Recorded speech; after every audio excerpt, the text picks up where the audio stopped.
Umat dipersilahkan untuk bangkit berdiri, mari kita bersama memulai ibadah hari ini.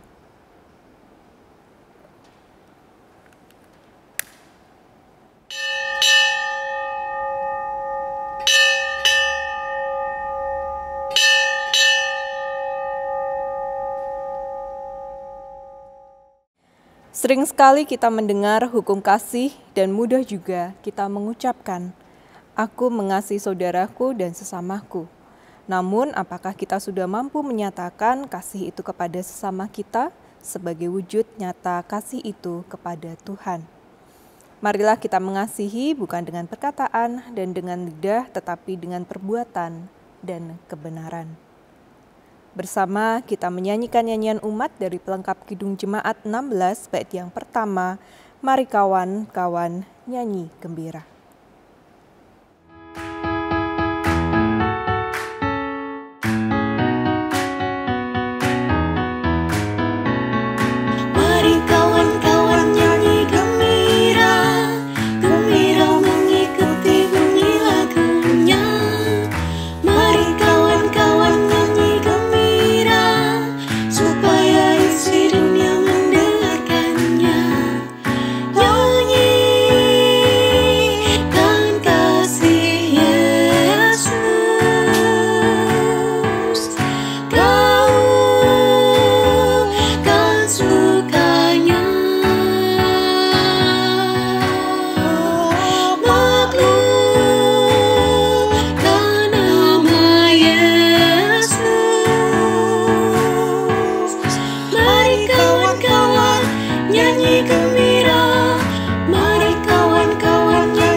Marilah ibadah ini kita awali dengan keyakinan bahwa pertolongan kita adalah di dalam nama Tuhan yang menjadikan langit dan bumi.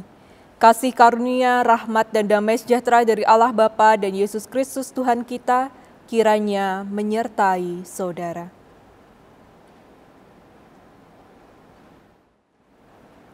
Umat dipersilahkan untuk duduk kembali. Bersama kita menyanyikan Kasih Pasti Lemah Lembut.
Bersama kita mengakui dosa kita di hadapan Tuhan, umat dipersilahkan berdoa terlebih dahulu dan saya akan menutup doa tersebut.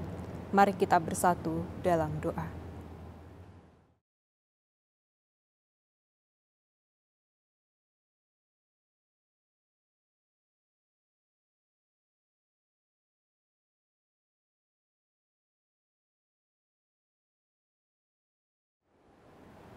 Ampuni kami ya Bapa, dan pulihkanlah kami kembali. Di dalam kemurahan-Mu Bapa, kami akan terus dapat melanjutkan hari-hari kami. Amin. Umat dipersilahkan untuk bangkit berdiri, bersama kita mendengarkan berita anugerah dan petunjuk hidup baru. Sebagai pelayan Yesus Kristus, kami memberitakan bahwa pengampunan dosa berlaku dalam nama Allah Bapa, Putra, dan Roh Kudus. Kini terimalah berita anugerah yang diambil dari Roma pasal 4 ayat 7 sampai 8. Berbahagialah orang yang diampuni pelanggaran-pelanggarannya dan yang ditutupi dosa-dosanya. Berbahagialah manusia yang kesalahannya tidak diperhitungkan Tuhan kepadanya. Dan demikianlah petunjuk hidup baru dari Efesus pasal 4 ayat 32. Tetapi hendaklah kamu ramah seorang terhadap yang lain, penuh kasih, mesra, dan saling mengampuni, sebagaimana Allah di dalam Kristus telah mengampuni kamu. Demikianlah berita anugerah dan petunjuk hidup baru dari Allah. Mari kita menyatakan kesanggupan kita dengan menyanyikan dari Nyanyikanlah Kidung Baru 193 bait yang pertama dan yang ketiga, Aku hendak tetap berhati tulus.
Mari kita bersatu dalam doa.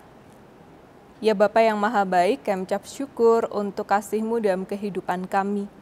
Engkau menuntun kami semikian rupa di dalam kondisi yang masih di dalam suasana yang menakutkan bagi kami, tapi karya-Mu Tuhan dalam kehidupan kami tetap ada dan kami tetap bisa melakukan yang terbaik hanya untuk memuliakan nama-Mu. Kiranya hari ini Tuhan, sabda-Mu kembali memulihkan kami dan memberikan kekuatan bagi kami untuk kami bisa melanjutkan kehidupan kami hanya dengan pertolongan-Mu. Dalam nama Putra-Mu terkasih Tuhan kami Yesus Kristus, kami sungguh memohon urapan-Mu. Amin. Pembacaan Alkitab hari ini terambil dari Injil Matius pasal 18 ayat 21 sampai 35. Injil Matius pasal 18 ayat 21 sampai 35. Perumpamaan tentang pengampunan. Kemudian datanglah Petrus dan berkata kepada Yesus, "Tuhan, sampai berapa kali aku harus mengampuni saudaraku jika ia berbuat dosa terhadap aku? Sampai 7 kali?" Yesus berkata kepadanya, "Bukan, aku berkata kepadamu, bukan sampai 7 kali, melainkan sampai 70 kali 7 kali. Sebab hal kerajaan surga seumpama seorang raja yang hendak mengadakan perhitungan dengan hamba-hambanya. Setelah ia mulai mengadakan perhitungan itu, dihadapkanlah kepadanya seorang yang berhutang 10.000 talenta. Tetapi karena orang itu tidak mampu melunaskan hutangnya, raja itu memerintahkan supaya ia dijual beserta anak istrinya dan segala miliknya untuk membayar hutangnya. Maka sujudlah hamba itu menyembah dia, katanya, 'Sabarlah dahulu, segala hutangku akan kulunaskan.' Lalu tergeraklah hati raja itu oleh belas kasihan akan hamba itu, sehingga ia membebaskannya dan menghapuskan hutangnya. Tetapi ketika hamba itu keluar, ia bertemu dengan seorang hamba lain yang berhutang 100 dinar kepadanya. Ia menangkap dan mencekik hamba kawanannya itu, katanya, "Bayar hutangmu." Maka sujudlah kawannya itu dan memohon kepadanya, "Sabarlah dahulu, hutangku itu akan kulunaskan." Tetapi ia menolak dan menyerahkan kawannya itu ke dalam penjara sampai dilunaskannya hutangnya. Melihat itu kawan-kawannya yang lain sangat sedih, lalu menyampaikan segala yang terjadi kepada tuan mereka. Raja itu menyuruh memanggil orang itu dan berkata kepadanya, "Hai hamba yang jahat, seluruh hutangmu telah kuhapuskan karena engkau memohonkannya kepadaku. Bukankah engkau pun harus mengasihi kawanmu seperti aku telah mengasihani engkau?" Maka marahlah tuannya itu dan menyerahkannya kepada algojo-algojo sampai ia melunaskan seluruh hutangnya. Maka Bapakku yang di sorga akan berbuat demikian juga terhadap kamu, apabila kamu masing-masing tidak mengampuni saudaramu dengan segenap hatimu. Demikianlah firman Tuhan, berbahagialah kita sekalian yang mendengarkannya dan melakukannya di dalam kehidupan kita sehari-hari. Haleluya. Berjalan bersama menghidupi iman dalam sebuah persekutuan memang tidak mudah, Bapak Ibu Saudara terkasih dalam Tuhan Yesus. Apalagi adanya perbedaan watak, perbedaan budaya, perbedaan cara pandang, membuat perjalanan iman sebuah persekutuan terkadang harus berhenti sejenak. Untuk melakukan penyesuaian, untuk dapat melakukan kompromi, untuk melakukan evaluasi, bahkan untuk melakukan sebuah pengampunan dan kembali melakukan rekonsiliasi, baru kemudian bisa berjalan bersama lagi. Dan hal ini dilakukan terus-menerus sepanjang perjalanan iman dalam berjalan bersama sebagai sebuah persekutuan. Hampir sama seperti perjalanan hidup berumah tangga orang beriman. Bahwa harus diakui orang beriman pun rentan dapat jatuh dalam godaan duniawi, sehingga mau tidak mau dalam hal kerentanan ini membutuhkan kuasa yang lebih besar di luar dirinya untuk menolongnya sedemikian rupa. Dan kita yakini bersama bahwa pertolongan itu datangnya satu-satunya hanya dari Tuhan saja. Maka benar langkah yang dilakukan Petrus ketika Petrus harus berhenti sejenak, ketika persoalan dalam hidupnya tidak bisa lagi dia atasi sendirian. Bagian perikop ini bukan dalam rangka Petrus mencoba Yesus melalui pertanyaannya, tetapi karena memang ada kegelisahan dalam dirinya yang terus bergejolak dan ia harus menyelesaikannya. Hanya saja Petrus membutuhkan bantuan, ia tidak bisa sendiri. Karena itu ia datang pada Yesus, ia bertanya pada Yesus. Itu semua dilakukan supaya menolong Petrus untuk dapat mengampuni. Persoalan berat yang syarat dengan dilema, bahkan trauma. Tidak hanya pada 1-2 peristiwa, tetapi mungkin pada pengulangan peristiwa. Sehingga wajar pertanyaan Petrus kepada Yesus di ayat 21 ini menjadi syarat rasa cukup bagi dirinya. Hanya mampu sebatas 7 kali. Itu yang dia katakan. Saya hanya bisa 7 kali Tuhan, tidak bisa lebih. Jika lebih, itu mengambil semua yang ada pada diri saya. Dan saya sendiri masih belum mampu menerima sepenuhnya. Terlalu menyakitkan Tuhan, terlalu mengecewakan, terlalu menyedihkan.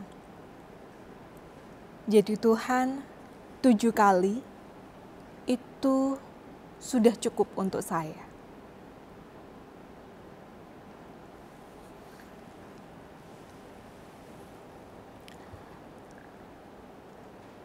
Itu yang dialami oleh Petrus.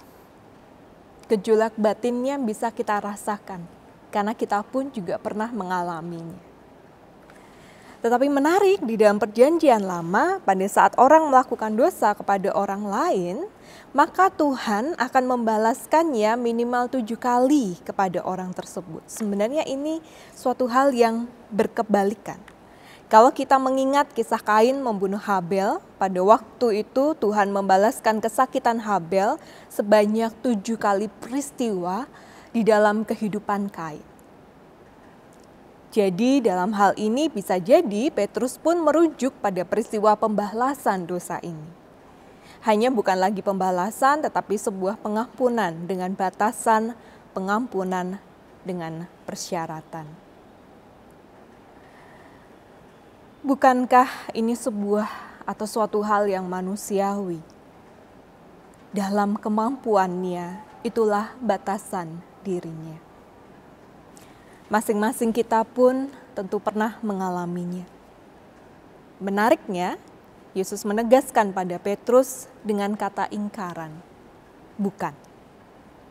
Artinya ada yang keliru dalam cara pandang Petrus mengenai hal ini.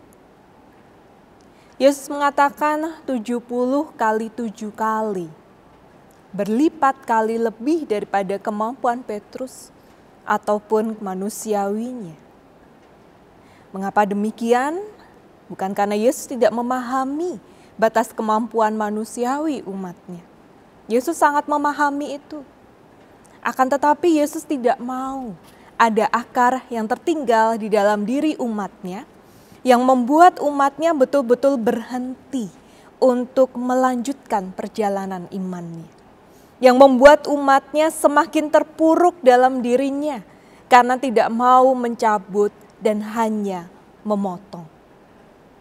Sama seperti tanaman belukar, jika hanya dipotong, maka tanaman itu akan tetap terus tumbuh menjalar dan pada akhirnya akan mengikat kembali. Akan tetapi kalau tanaman itu dicabut sampai akarnya, maka tidak akan lagi ada ikatan yang sebenarnya dapat menyakiti orang tersebut, bahkan sampai melumpuhkannya. Di sini kita ingin diajak berpikir yang berbeda. Karena Tuhan tidak ingin Petrus dan umatnya masa kini semakin menyakiti dirinya sendiri, apalagi menjadi lumpuh. Karenanya yang ditawarkan adalah pencabutan sampai akar. Sama seperti yang dilakukan oleh Tuhan kepada hambanya, atau lebih tepatnya yang dilakukan oleh Allah kepada umatnya. Di mana Tuhan atau Allah tidak lagi memperhitungkan seberapa banyak hutang umatnya untuk mau bertobat sehingga terjerembab dalam dosa. Bukan berarti Tuhan tidak ingin hambanya atau umatnya untuk lepas tanggung jawab atas apa yang pernah ia lakukan. Bukan seperti itu. Tuhan tetap ingin hamba atau umatnya bertanggung jawab, hanya saja dengan jalan yang lain. Belajar dari kasih-Nya yang mengampuni untuk dapat mensyukuri, memulihkan, dan memperbaiki diri lagi. Jalan ini pun sebenarnya tidak mudah kalau kita melihat cerita perumpamaan yang disampaikan oleh Tuhan Yesus. Ada kecenderungan kita untuk mencari keuntungan di balik itu. Ketika Allah sudah mengampuni kita, memberikan kasih-Nya pada kita, ya, kita menyadari bahwa kita belum bisa seperti itu. Dan seperti yang dilakukan hamba di dalam perumpamaan ini, kita pun melakukan hal yang sama. Menjerat mereka. Karena ingin melampiaskan apa yang sedang kita rasakan saat ini. Tapi kenyataannya apakah itu memberikan efek positif di dalam kehidupan kita? Apakah itu menjadikan kita sebagai pribadi yang bahagia dengan jeratan kepada orang yang sudah menyakiti kita? Apakah itu membuat kita menjadi orang yang merdeka? Apakah itu bisa membuat kita lebih menghayati dan mensyukuri kehidupan ini? Ternyata tidak. Tapi sekali lagi, itu cara Tuhan untuk kita bisa melihat hal yang lain. Dengan kita sudah merasa bahwa Tuhan pun sudah mengasihi kita, bukankah kita jauh lebih buruk mungkin daripada mereka? Dan kalaupun kita memberikan apa yang kita rasakan saat ini, pembebasan itu di dalam pengampunan, bukankah kita juga membebaskan diri kita dari jerat sakit yang akan kita rasakan, yang mungkin akan jauh lebih parah.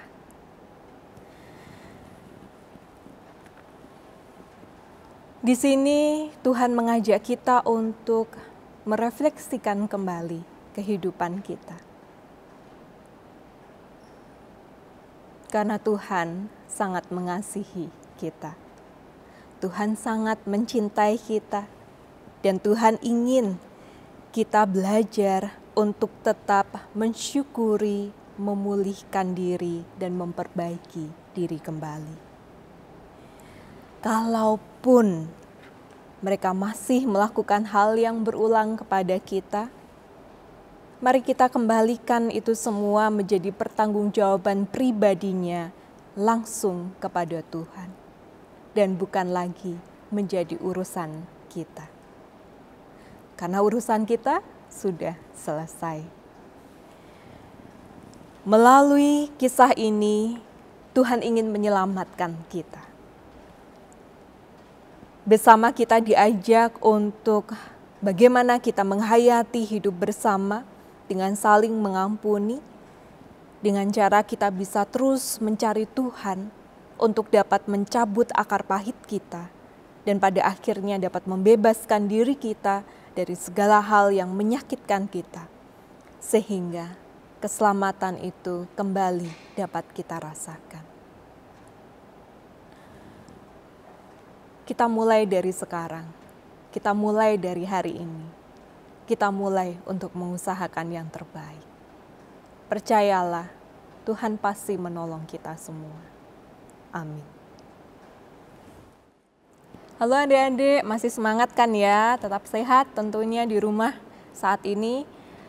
Tetap sabar dan jangan lupa nanti kalian akan mendengarkan firman dari Mbak Febrin dan jangan lupa juga mengumpulkan tugasnya ya. Tuhan Yesus memberkati.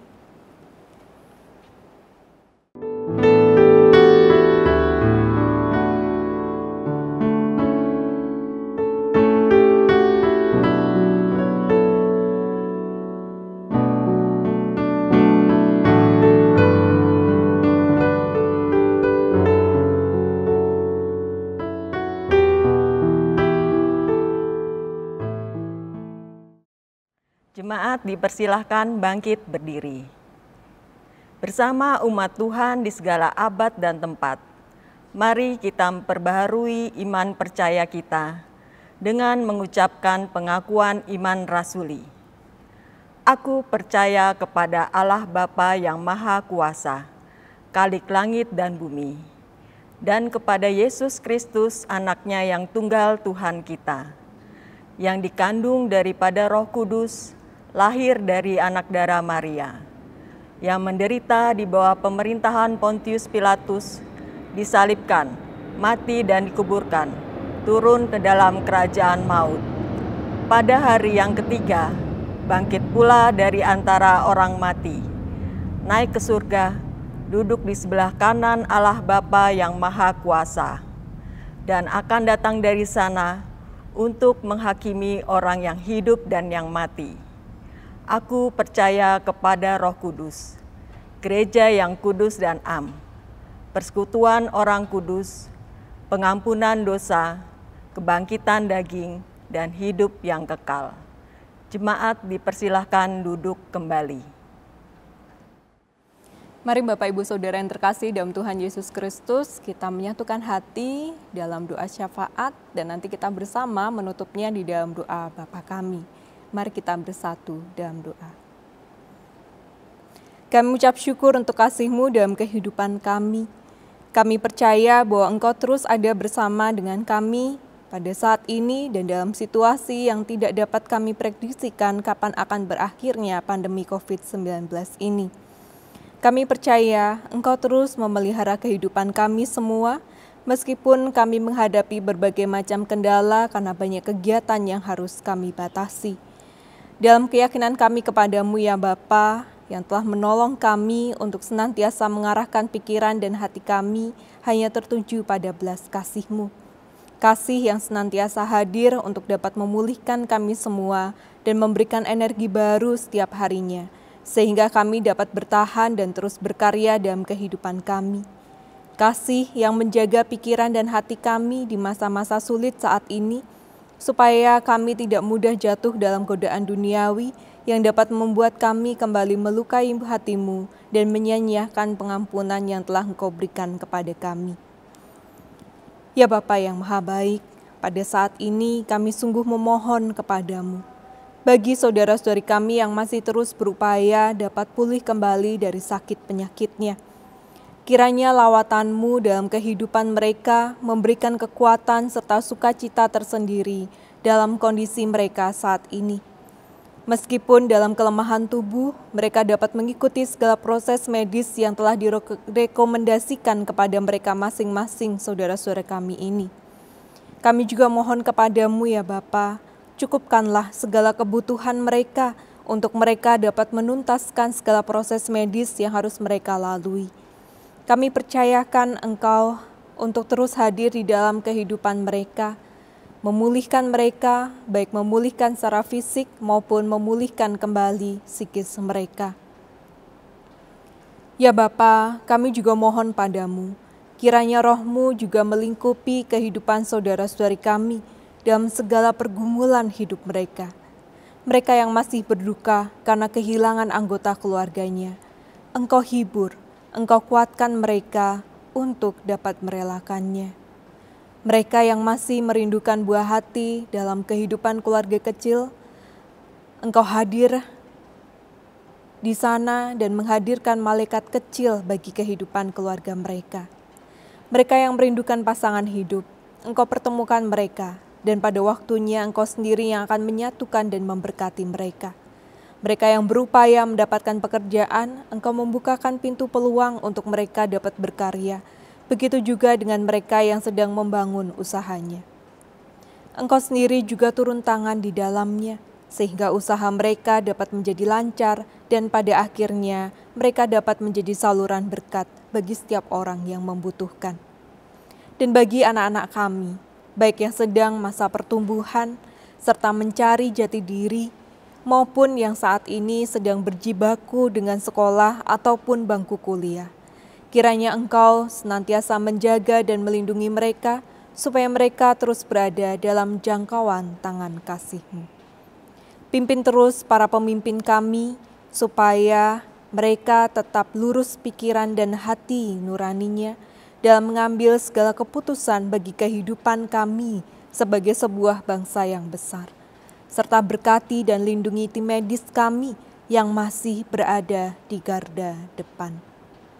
Terima kasih ya Bapa untuk segenap kasih-Mu dalam kehidupan kami. Kami percayakan segala perjalanan kehidupan kami selanjutnya ke dalam tangan-Mu, sumber cinta kasih kehidupan kami yang sejati. Dalam nama Putra-Mu Tuhan kami Yesus Kristus yang telah mengajarkan kami berdoa, kami serahkan seluruh kehidupan kami. Bapa kami yang ada di surga, dikuduskanlah nama-Mu, datanglah kerajaan-Mu, jadilah kehendak-Mu di bumi seperti di surga. Berikanlah kami pada hari ini makanan kami yang secukupnya, dan ampunilah kami akan kesalahan kami, seperti kami juga mengampuni orang yang bersalah pada kami. Dan janganlah membawa kami dalam pencobaan, tetapi bebaskanlah kami daripada yang jahat. Karena Engkau-lah yang punya kerajaan dan kuasa dan kemuliaan sampai selama-lamanya. Amin. Bapak, Ibu, saudara-saudari yang terkasih dalam Tuhan Yesus Kristus, mari kita mengaturkan persembahan syukur atas segala berkat dan karunia-Nya dalam hidup kita. Persembahan dapat ditransfer melalui rekening gereja ataupun dapat disampaikan ke kantor gereja. Nats pembimbing persembahan pada minggu ini diambil dari Roma 12 ayat 1.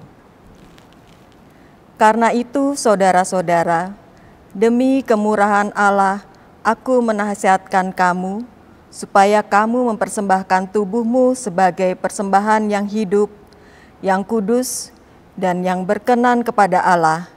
Itu adalah ibadahmu yang sejati. Mari kita menyanyikan dari Kidung Jemaat 291, bait 1 dan 3. Mari bersyukur semua.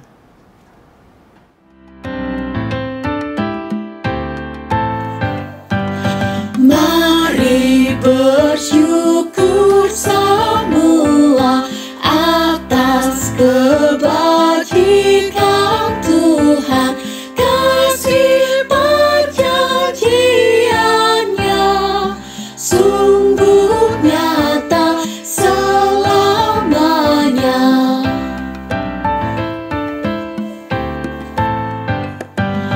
Umatnya dibebaskannya untuk hidup bersejahtera, kasih perjanjiannya sungguh nyata selamanya.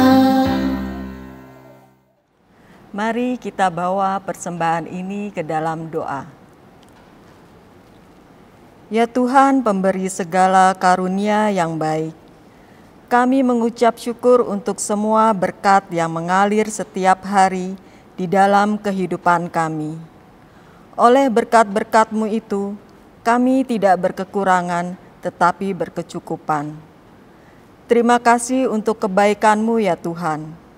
Kini sebagian dari berkat-Mu kami haturkan sebagai persembahan syukur untuk dikelola bagi pelayanan kasih melalui pekerjaan gereja-Mu di sini. Terimalah syukur kami ya Tuhan. Dalam nama Tuhan Yesus Kristus, kami sudah berdoa. Amin. Umat dipersilahkan untuk bangkit berdiri. Bersama kita menyanyikan nyanyian pengutusan dari pelengkap Kidung Jemaat 275, Perintah Baru.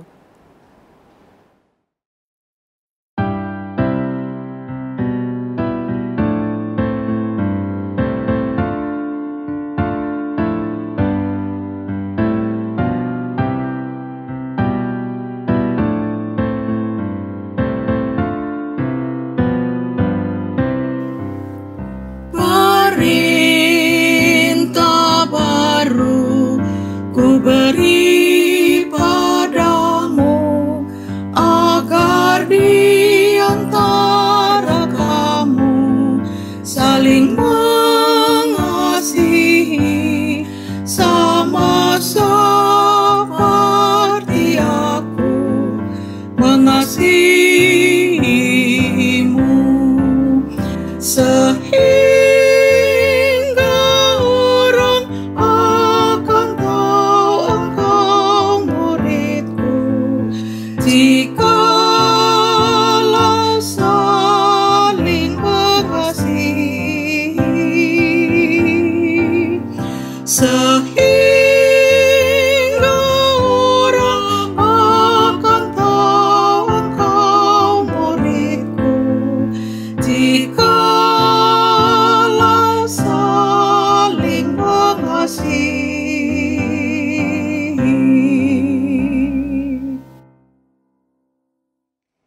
Kini terimalah berkat dari Tuhan.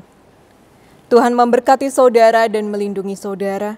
Tuhan menyinari saudara dengan wajah-Nya dan memberi saudara kasih karunia. Tuhan menghadapkan wajah-Nya kepada saudara dan memberi saudara damai sejahtera. Amin. Haleluya, amin. Ibadah telah selesai.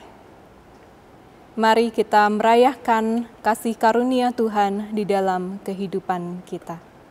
Amin.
Mari kita menyanyikan Happy Ya Ya Ya.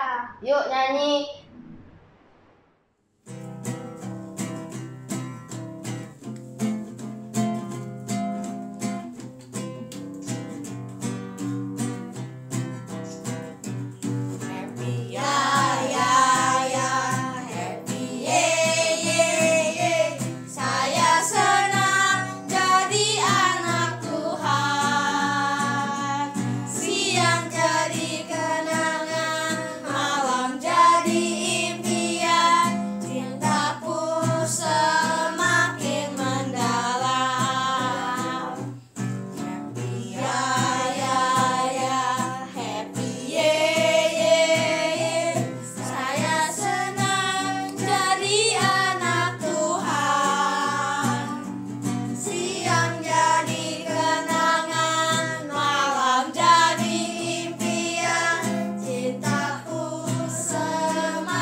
Sebelum kita menyanyikan firman Tuhan, mari kita menyanyikan Baca Kitab Suci Doa Setiap Hari.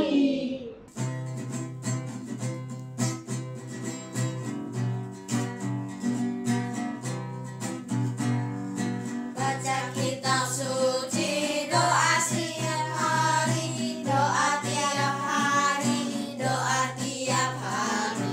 Baca kitab suci, doa tiap hari kalau mau tumbuh. Kalau mau tumbuh, kalau mau tumbuh. Glory haleluya, baca kitab suci. Doa siang hari kalau mau tumbuh. Baca kitab suci, doa tiap hari, doa tiap hari, doa tiap hari. Baca kitab suci, doa tiap hari kalau mau tumbuh. Kalau mau tumbuh, kalau mau tumbuh, glory haleluya, baca kitab suci, doa tiap hari kalau mau tumbuh.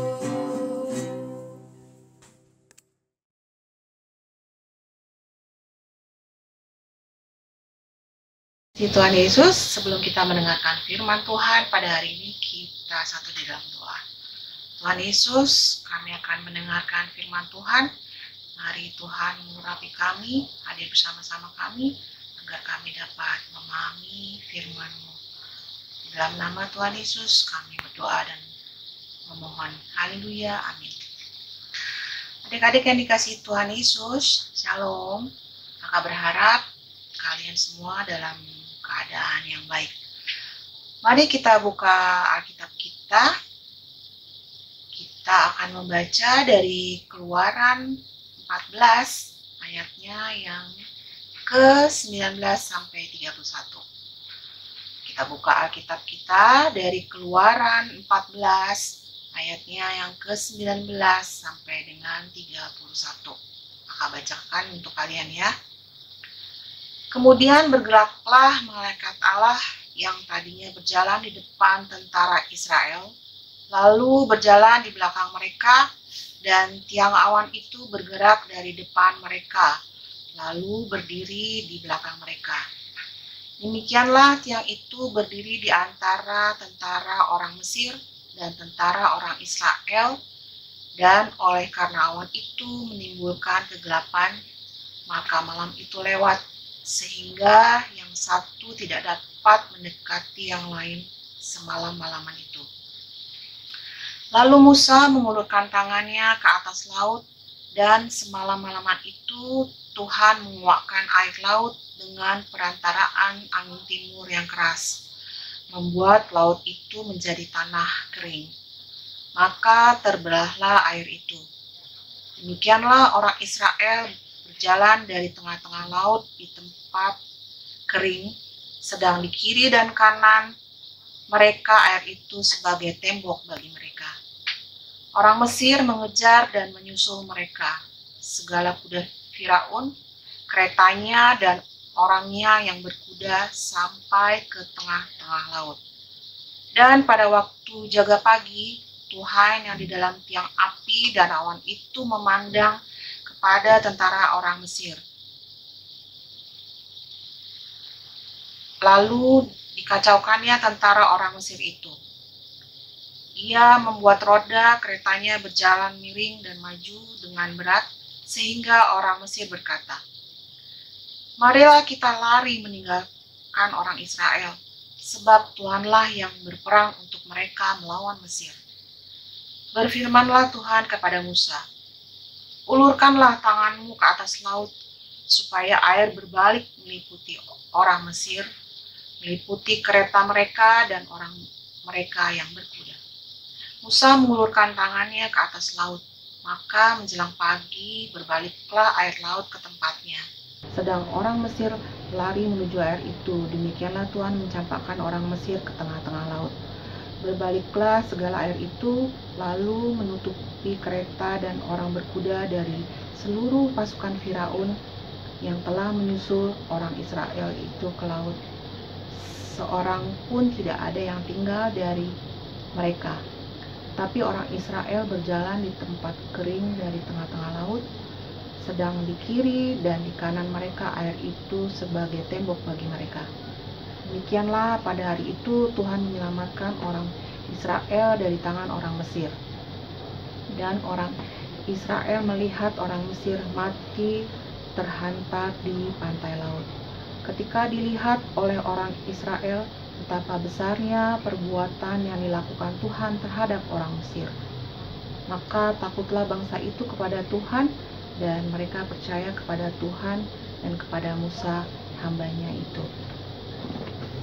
Adik-adik yang dikasihi Tuhan Yesus, hari ini kita akan belajar dari tokoh Alkitab yang sangat terkenal, namanya Musa. Ada yang tahu nggak artinya Musa itu apa? Musa itu artinya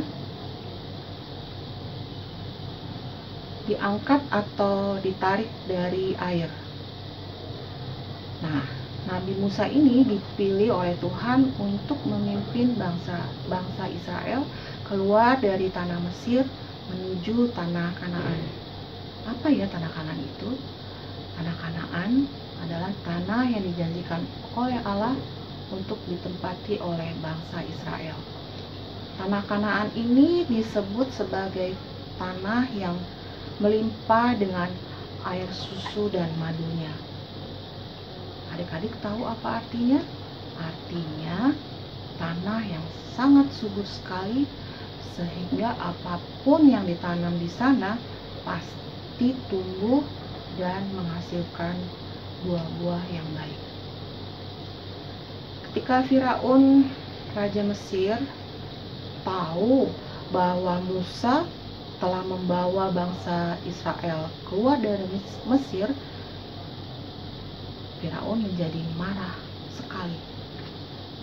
Kenapa Firaun bisa marah ya? Karena tidak ada lagi bangsa Israel di tanah Mesir. Artinya tidak ada lagi bangsa yang dijajah oleh Firaun. Berarti tidak ada orang-orang yang dapat disuruh-suruh untuk bekerja melakukan ini dan itu. Adik-adik, siapa dari adik-adik yang suka marah? Marah ketika mama dan papa mengingatkan kalian untuk membuat PR. Kalian marah ketika mama dan papa mengingatkan kalian untuk tidak main gadget terus, tidak main HP terus. Marah ketika mama dan papa meminta kalian untuk membantu mama dan papa membereskan kamar kalian. Maka berharap kalian nggak seperti Firaun itu ya, sukanya marah-marah. Firaun pun akhirnya kemudian mengarahkan mengerahkan seluruh kekuatan tentaranya untuk mengejar bangsa Israel, untuk membunuh bangsa Israel. Melihat kemarahan Firaun dengan pasukan tentara yang paling hebat, pasukan tentara khususnya membuat bangsa Israel itu merasa kecil, merasa lemah dan tidak berdaya. Jadi bangsa Israel merasa takut karena tentara-tentara Firaun mengejar bangsa-bangsa Israel. Nah, kamu tanya ini, adik-adik masih suka merasa takut tidak? Khususnya takut sama gelap. Adik, mulai sekarang jangan takut lagi ya, sebab Tuhan akan menjaga kalian dan melindungi kalian. Seperti bangsa Israel yang merasa kecil dan lemah, namun kemudian mereka menjadi percaya kepada Tuhan dan mengandalkan hidupnya pada pimpinan Tuhan. Maka Tuhan senantiasa akan menjaga dan melindungi serta menyelamatkan sehingga mereka terluput dari kejaran musuh, yaitu tentara Firaun. Yuk, mulai sekarang kita menjadi anak-anak yang baik, anak-anak yang tidak perlu takut lagi, agar hidup kita senantiasa diberkati oleh Tuhan. Adik-adik, mari kita satu dalam doa. Ya Allah Bapa, kami mengucap syukur untuk firman yang boleh kami dengar. Ajar kami untuk menjadi anak-anak yang baik, yang kesukaannya menyenangkan hati Tuhan. Terima kasih ya Bapa. Terima kasih Tuhan Yesus. Di dalam nama Yesus kami berdoa. Haleluya. Amin. Untuk mengakhiri pesan anak hari ini, mari kita nyanyikan Yesus sayang semua.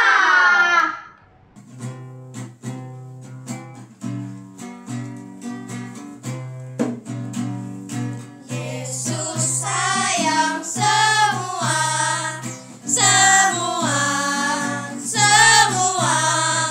Yesus sayang semua, sayang semua.